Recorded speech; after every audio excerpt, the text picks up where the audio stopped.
Good afternoon, everybody. We are Group 3, and we are here to present our Oldie's Global Expansion Project. We are composed of Joel Hardin, Denel Howery, Allison Ligier, and Nick Mahoney, and myself, Vanessa Ortiz. I'm going to be going over the agenda. We're first going to cover team charter, the project charter, scope management plan, including the WBS, the change management plan, and deployment plan. And then it'll be followed by quality management plan, unexpected events, additional work events, and our references. And to get started, I'm going to pass it over to Allison. Hi, so today I'm going to be talking about the project or the team charter. Our team charter started off with a mission statement, which read, researching and strategizing to help businesses of any size expand globally. We take business to the next level with high-level integrity and agility. As part of our team charter, we established a mission statement, as I stated on the previous slide. The team charter also established core values, set ground rules, and set a schedule and battle rhythm for the entire 8 weeks of this project. The core values consisted of commitment, honor, good humor, integrity, leadership, open-mindedness, and many more values that make the team strong as a whole. As a group, it was decided that all work would be done and ready to review by noon on Sunday of each week. The charter also established a meeting of 6:30 for the group on Zoom every Wednesday. Because our team charter laid out the framework for a strong and productive team, we were able to achieve all that our group set out to. Most of the time, the charter is written, filed away, and forgotten, but ours wasn't, and because of that, it added to our success. Then Joel is going to cover project charter. Hello, everyone. Our executive summary, the bottom line up front, this will be a 10-month project starting on approval of our project charter. We will evaluate 3 possible locations and make an executive decision on where the first new shop is and is located. Our budget constraints for this are $5 million if we buy a storefront, or if we renovate a storefront, and $10 million if we decide to engage in new construction. For our purpose of the project, the company wishes to expand into new international markets. For our project description, we wish to analyze 3 international cities for our pilot stores and select 1 to use as our pilot location. For our project objectives, we wish to determine international locations that can sustain 5 store locations over the time of our project. For our key project stakeholders, we have the owners listed here and the actual marketing representatives as well. Our project assumptions, we had 25 assumptions to start out with, and of those 25 assumptions, all of them had to be verified and validated. We decided that we were going to monitor on a regular basis 5 of those, and those were our goals and expansion efforts will meet with positive results from where we put our store locations. Our current brand will remain effective on the global stage. The cities that we choose will be able to sustain the 5 locations we choose. Our consumers will actually like our products. We will meet our store completion dates and schedules.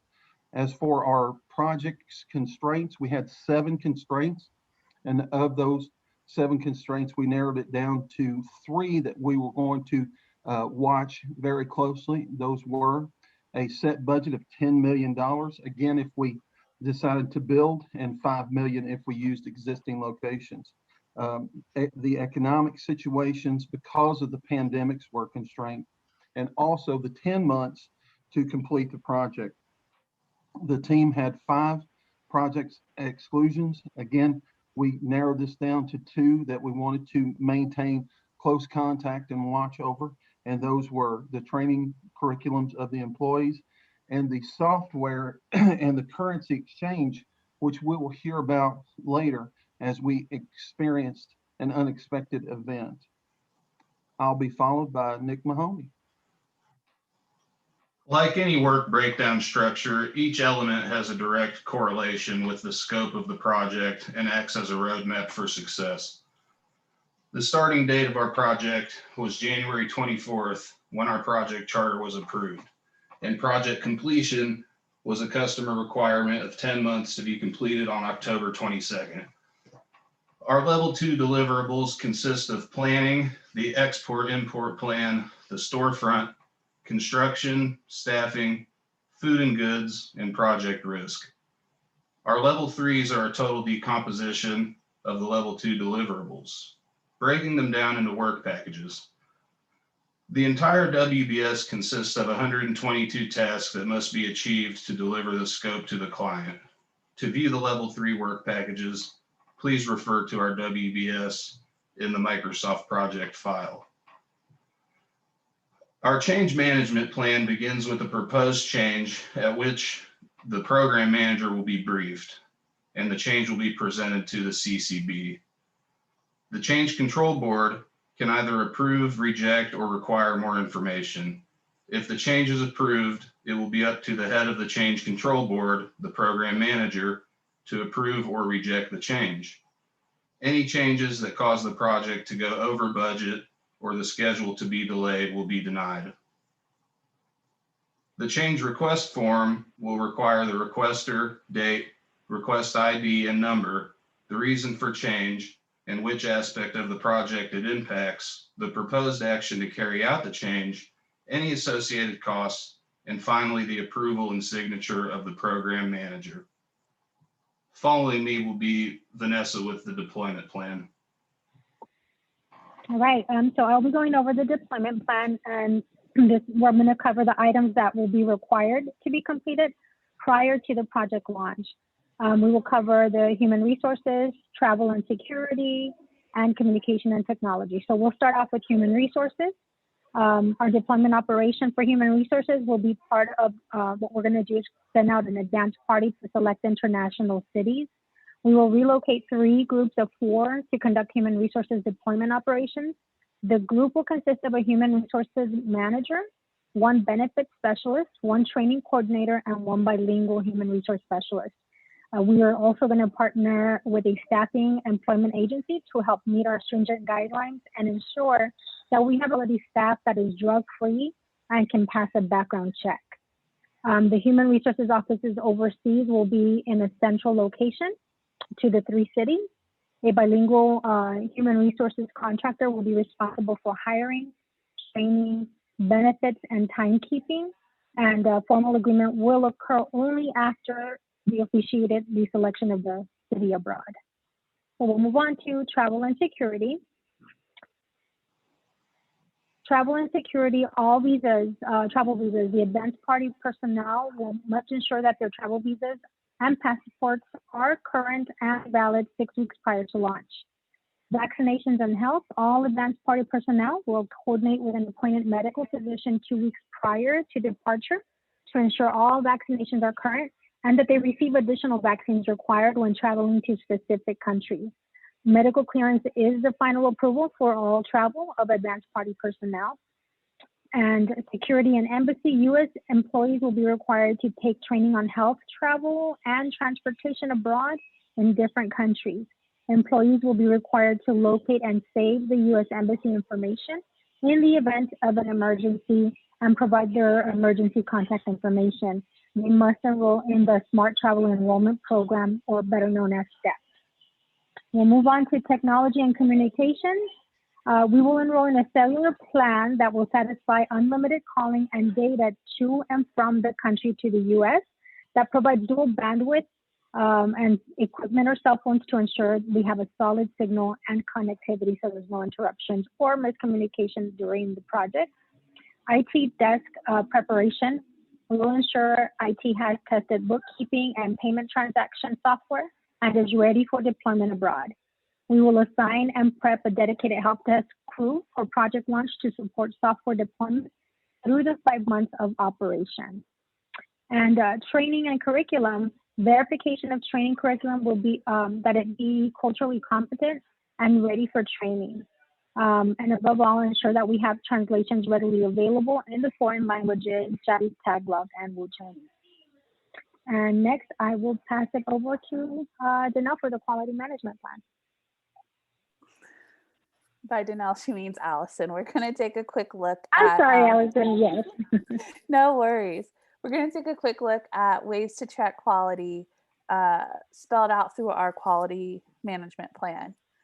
We plan on using secret shoppers to ensure that no matter who is coming through the doors of Oldie's, all things are present and the customers are receiving good service. We plan on using IT testing and auditing software and able to benchmark where our systems sit and where we need to be at to ensure we are at a 1% or lower error margin. We also plan to test everyday use of products and how they are being stored through normal measures of food safety programs. Number 5, we also have to guarantee that Oldie's soda shop is laid out the way the blueprints were provided. And through this, as we'll talk about later, will come with the customer acceptance plan. And finally, we will do marketing through benchmarking. As we were writing the quality management plan, the saying, through benchmarking, all things are possible. We'll use current data and past data to ensure that efforts aren't in vain. We will use social media marketing in high traffic areas, public areas, to ensure that marketing is being laid out as needed. Through the customer acceptance plan and agreement, standards were set for the customer and laid out the definitions between validation and verification. Validation is the process of producing a product that has achieved all deliverables successfully, and verification is assuming a product has been produced, but not all deliverables have been met. When we go through the process of having our final product accepted by the customer, it must be validated, not just verified. To ensure that our project is successfully validated, all blueprints must be matched and approved, and the final design must show. They must sign off on all employee training, and all employees must be verified and tested that they can fully do their job. The customer should also verify that all equipment is to Oldie standards and is in working order. Next, they must ensure all contractors and vendors' paperwork show closed and paid for. After that, the customer must ensure benchmarking and deficits have been tested and resolved down to 1% error. If the errors are higher than 1%, we must have a working mitigation plan in order. Next, they must ensure that they have sat down with the PM and gone over all the parts of the scope and signed off on the final product. And finally, there must be a date set in stone where all of these programs and different elements of the customer acceptance plan have been signed, accepted, and handed over to the customer. Next, Denel will be covering our unexpected event. Okay, so an unexpected event dealing with the currency exchange rate in the host country caused us to make several changes to the project charter due to an expected decrease in funds based on the exchange rate. So several changes were made in the quality test plan. One of those was with the secret shopper program. The 5-point checklist used to evaluate our stores will not be affected by the currency exchange rate, but the agency used to conduct the audits may change depending upon the exchange rate. Our IT testing that we already have in place will continue uninterrupted. However, we will be doing monthly software updates to prevent currency exchange errors. For staff and training, the current currency exchange rates will be posted on the company's website, and all employees will be required to know how to access that information on the company site. For our marketing plan, all aspects of the marketing plan will be affected by the exchange rate. So social media, radio, and television, the allocation of funds will be adjusted based upon the currency exchange rates to maintain the original US dollar amounts budgeted for those campaigns. If reductions are required, then those reductions will be made in conjunction with senior management approval. Billboards, the number of billboards that we use will be reduced or increased based upon the current currency exchange rates and the amount of money left over in the marketing budget after social media, radio, and television. For the work breakdown structure, under city analysis, we have exchange rate trends. So we're going to look at the preceding 6 months of exchange rates, as well as the previous 3 years of exchange rates for this quarter. And we're going to use that to forecast what we expect the exchange rate to be after the unexpected event settles down.